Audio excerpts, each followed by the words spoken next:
Welcome to the Salmon Runs YouTube. Enjoy the video. In this video, I will explain how to play Resident Evil 4 in full screen. First, launch the game and navigate to the main menu.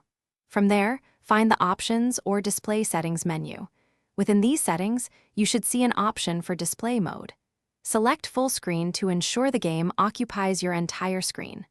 Also, set the resolution to match your monitor's native display for the sharpest image quality. Sometimes, in-game settings aren't enough. You might need to manually edit a configuration file.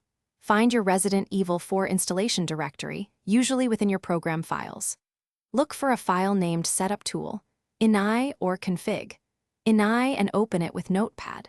Locate the size X and size Y values and change them to your monitor's exact width and height, for example, 1920 by 1080. Save the file and restart the game.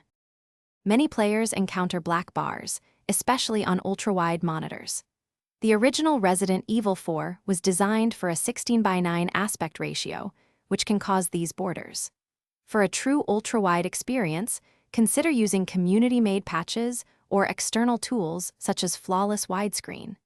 These can often force the game to render correctly across your entire display, removing unwanted black bars and enhancing immersion. To ensure smooth full-screen gameplay, optimize your system.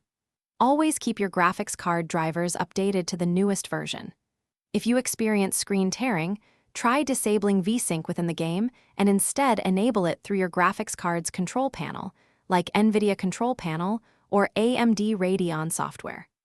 Additionally, close any unnecessary background applications to free up system resources, providing a more stable and enjoyable gaming experience. Thanks for watching. Consider subscribing if we helped you.